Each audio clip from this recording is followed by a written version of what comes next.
গরম গরম চায়ের সঙ্গে যদি এই রকম স্ন্যাক্স থাকে, আশা করি বিকেলের চা খাওয়াটা দারুণ জমে যাবে। আর এই স্ন্যাক্স আপনারা খুব সহজেই বাড়িতে তৈরি করে নিতে পারেন।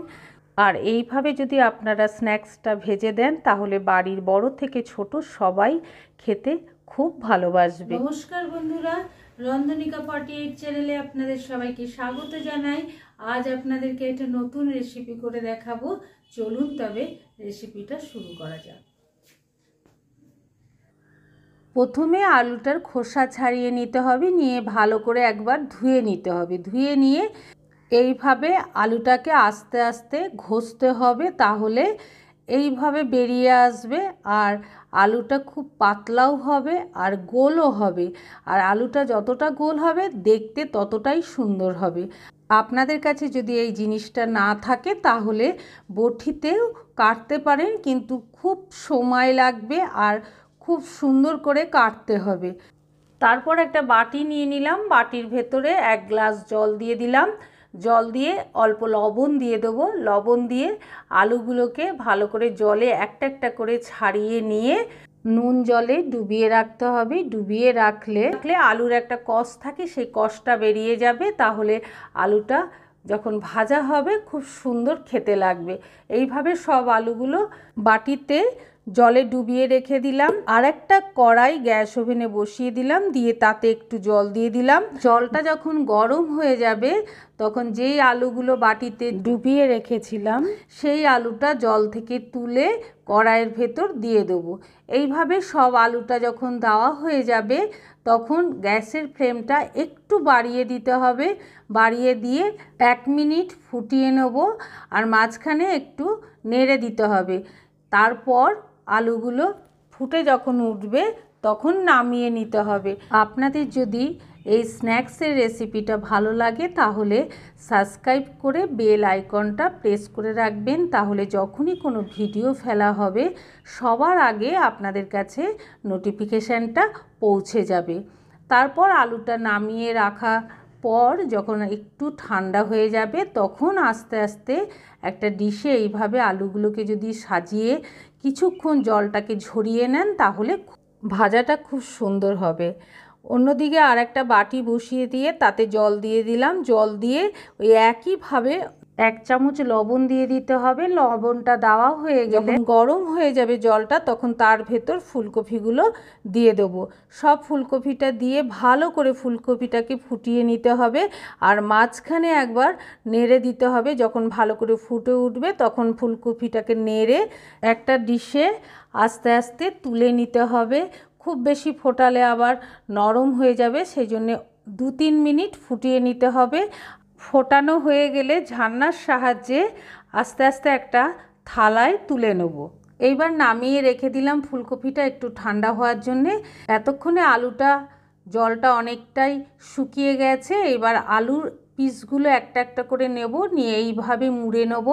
নিয়ে একটা কাঠিতে এইভাবে গেঁথে নিতে হবে। ঠিক একইভাবে আবার একটা আলুর পিস নিয়ে ওইভাবে মুড়ে নিতে হবে। নিয়ে এইভাবে মুড়িয়ে মুড়িয়ে একটা কাঠি নিয়ে তার একদিকে একবার দেব আর একদিকে ঘুরিয়ে আবার দেব। আপনারা দেখে বুঝতে পাচ্ছেন।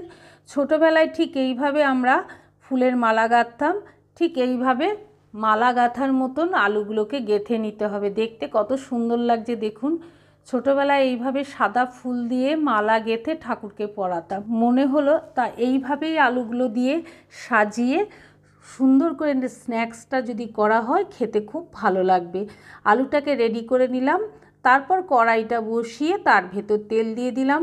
তেলটা যে গরম করতে বসিয়ে দিয়ে একটা ব্যাটার তৈরি করে নেবো। একটা বাটি নিয়ে নিলাম, তার ভেতরে কর্নফ্লাওয়ার দিয়ে দিলাম আর স্বাদ অনুসারে লবণ দিয়ে দিলাম। লবণ দিয়ে একটু চিনি দিলাম। চিনিটা যদি আপনারা না খান তাহলে স্কিপ করে যাবেন। তারপর কাশ্মীরি লঙ্কার গুঁড়ো দিলাম। কাশ্মীরি লঙ্কার গুঁড়ো দেওয়া হয়ে গেলে একটু গোলমরিচ গুঁড়ো করে দিয়ে দেবো। এতে গন্ধটাও খুব সুন্দর হয় আর একটু ঝাল ঝাল লাগে, খেতে খুব ভালো হয়। এইভাবে কর্নফ্লাওয়ারটাকে মিশিয়ে নিয়ে তার ভেতর অল্প জল দিয়ে দেবো। জল দিয়ে কর্নফ্লাওয়ারটাকে গুলে নিতে হবে। এইভাবে কর্নফ্লাওয়ারটা গুলে রেডি করে রেখে দিলাম। এতক্ষণে ফুলকপিটাও ঠান্ডা হয়ে গেছে। ঠিক একই পদ্ধতিতে যেমনভাবে আলুটাকে গেঁথেছিলাম ঠিক সেই একই পদ্ধতিতে ফুলকপিটাও এইভাবে গেঁথে নিতে হবে। আপনাদের বুঝতে নিশ্চয়ই কোনো অসুবিধা হয়নি। এইভাবে ফুলকপিগুলো গেঁথে রেডি করে নিলাম। ফুলকপিটা আর একটা স্টিকে রেডি করে নিলাম। ফুলকপিটা রেডি হয়ে গেলে আগে থেকে যে কর্নফ্লাওয়ারের ব্যাটারটা করেছিলাম সেই কর্নফ্লাওয়ারের ব্যাটারটা ব্রাশে করে আস্তে আস্তে ফুলকপির গায়ে লাগিয়ে দিতে হবে। আপনারা দেখে নিশ্চয়ই বুঝতে পাচ্ছেন। আর যদি কোনো অসুবিধা হয় আমাকে কমেন্ট করে জানাবেন, আমি কমেন্টে লিখে দেবো। পুরো ফুলকপিটাতে কর্নফ্লাওয়ারটা এইভাবে লাগিয়ে রেডি করে নেব। বিকেলে চায়ের সঙ্গে যদি আপনারা এই স্ন্যাক্সটা খান, তবে সকালবেলায় আপনারা সব কিছু করে রেডি করে রেখে দেবেন, শুধু কর্নফ্লাওয়ারটা দেবেন না। যখন চা খাবেন তখন কর্নফ্লাওয়ারটা এইভাবে ব্রাশে করে দিয়ে দেবেন। ব্রাশে করে দিয়ে তেলে ভেজে নেবেন, তাহলে টাইম খুব একটা লাগবে না। চাটা বসিয়েই আপনারা রেডি করে নিতে পারেন। ফুলকপিটা কর্নফ্লাওয়ারে লাগিয়ে নিলাম।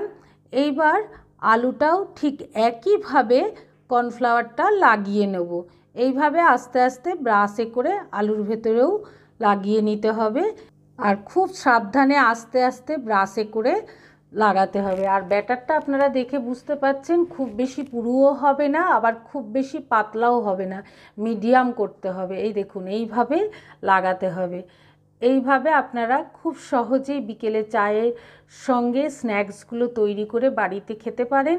আর যদি চায়ের সঙ্গেও না খান, বাড়ির বাচ্চাদেরকেও যদি এইভাবে করে দেন, তারা খুব খুশি হয়ে স্ন্যাক্সগুলো খাবে। এদিকে রেডি হয়ে গেল। তারপর তেলটাকে তো আগে থেকেই গরমে বসিয়ে দিয়েছিলাম, দিয়ে প্রথমে আলুটাকে ভেজে নিচ্ছি। আর একটু গ্যাপ দিয়ে দিয়ে দেবেন, তাহলে লেগে যাওয়ার সম্ভাবনা থাকবে না। আর যখন ভাজবেন পুরো হাই ফ্লেমে ভাজতে হবে। নিয়ে সাইড থেকে তেলটা একটু একটু করে দেবেন, তাহলে চারিধারে তেলটা খুব সুন্দর লাগবে আর ভাজাটা খুব ভালো হবে আর মুচমুচে হবে। এইভাবে আলুর চিপসটা প্রথমে ভেজে নিলাম।